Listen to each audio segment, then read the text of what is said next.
Bonjour à tous et bienvenue dans Demain vous appartient, votre émission sur la série de TF1.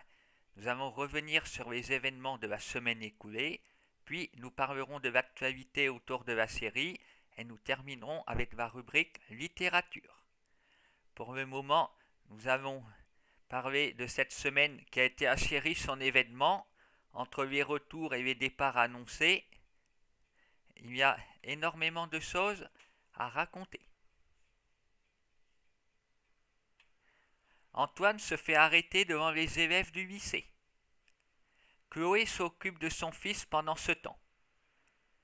Sam Faux a fait remarquer pertinemment que les Delcourt sont famille d'accueil et ont une chambre libre. Alors pourquoi Judith doit laisser sa chambre à Suleiman? André n'est plus là, il n'y a aucun autre invité. Suleiman découvre la relation d'Antoine avec Rose et devient violent envers les deux amants, ainsi qu'avec Charlie. Après avoir dénoncé son père, il fait une crise et doit être encore hospitalisé. Il prétend ensuite avoir des visions de sa mère. S'il continue à perdre pied comme ça, les prochains épisodes vont être animés. La police a intérêt à se tenir prête à protéger Rose.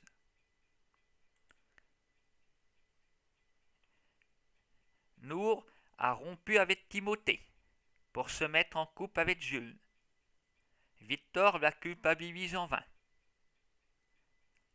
Elle peut vivre son histoire avec Jules au grand jour et peut-être réaliser bientôt sa première fois, comme elle le souhaitait en septembre 2018.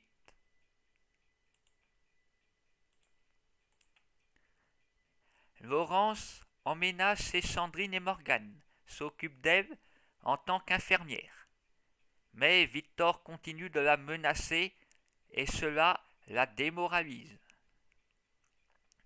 Autre bizarrerie, le paquet contenant la balle de revolver est livré à l'hôpital durant la rééducation de Laurence. Victor est donc au courant de son emploi du temps, peut-être parce qu'il fait partie du conseil d'administration de l'hôpital, ou alors il l'a fait suivre en permanence. Il aurait sans doute été plus simple de livrer le paquet à domicile. Nous pouvons aussi nous demander si le couple formé par Sandrine et Morgane va rester serein avec la présence de Laurence. Sandrine va peut-être se laisser reconquérir.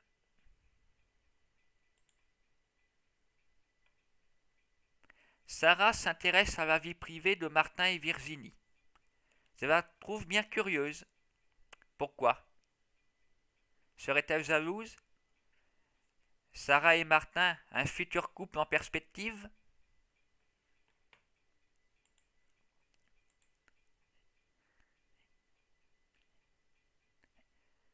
Jeanne est de retour cette semaine, mais elle a visiblement des trous de mémoire. Elle n'a retrouvé Alex que récemment, alors elle risque d'oublier qu'il est son fils. Robin s'est plaint d'avoir été mal aimé par sa mère. Il va peut-être être son seul enfant à présent. Va-t-il lui rappeler qui est Alex? Ou en profiter d'avoir sa mère pour lui tout seul?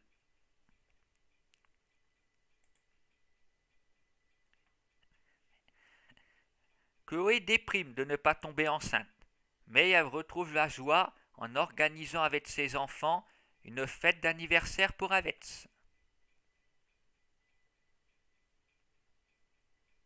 Nous verrons la semaine prochaine s'il va apprécier la surprise.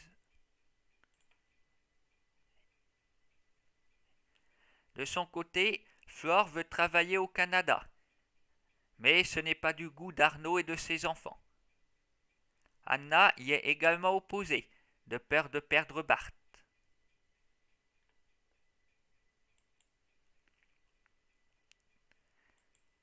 Et la grande nouvelle du vendredi, Valérie est finalement retrouvée sur une plage, mais elle est amnésique.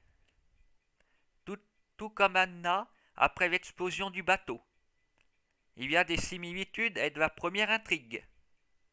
C'est peut-être encore Eddie Valorta qui a saboté le bateau.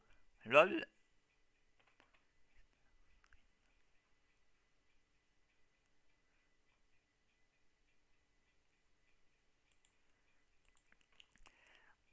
C'est Suleiman qui va être heureux de retrouver sa mère, mais pour cela, il faut qu'elle retrouve la mémoire, puisqu'elle l'a visiblement perdue. Eh oui, cela rappelle vraiment l'explosion du bateau. Anna avait perdu la mémoire. Si vous voulez vous rafraîchir la vôtre, vous pouvez suivre le lien en bas de cette vidéo pour trouver le site internet Demain vous appartient, où vous aurez le résumé en images de la première intrigue de notre feuilleton. Passons à présent à la rubrique Actualité. Comme vous le savez sans doute, Linda Hardy a été éliminée de Danse avec les stars. Elle ne va plus pouvoir concourir alors que les demi-finales approchent à grands pas. Personnellement, j'ai un petit fait pour Elsa Esnou. J'espère que ce sera elle qui va remporter cette édition.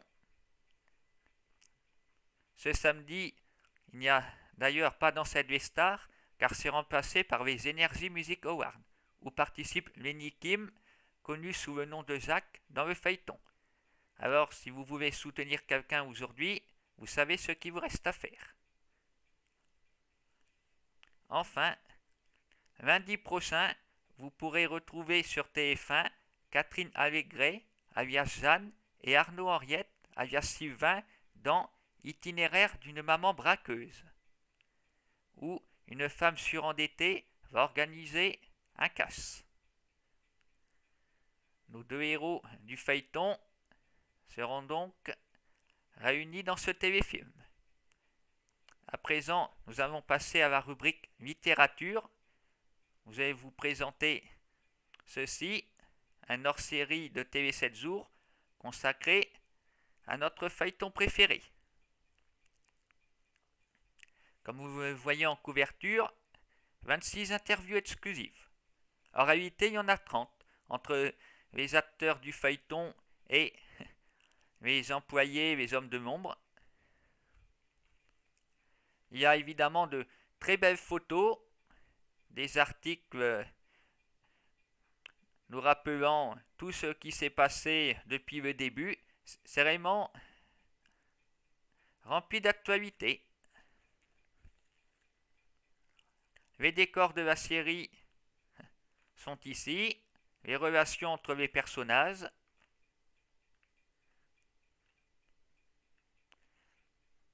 les gens qui travaillent sur le feuilleton, les costumes, la boutique, un quiz pour tester vos connaissances,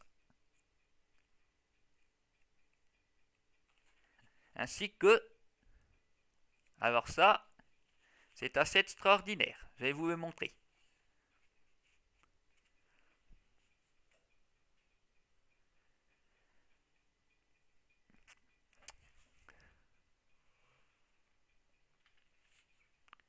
Voilà, un deuxième mariage dans la série. Je suis surpris. Et il y a la photo d'Arnaud et de Flore. Après Chloé et Alex, Arnaud et Flore. Ce qui me surprend, c'est que ce n'est pas du tout le deuxième mariage de la série. La personne qui a écrit ça ne doit pas être bien au courant que Dylan a quand même épousé Jenny au mois de septembre ou fin août. Voilà, qui est très surprenant. Bon, il est vrai que c'était un mariage blanc. On s'attend à avoir des conséquences très bientôt. Mais quand même, ignorer ce mariage. Donc, si Flore et Arnaud se marient, ce ne sera pas un deuxième mariage, mais un troisième mariage. Vraiment, je ne félicite pas le rédacteur de cette information.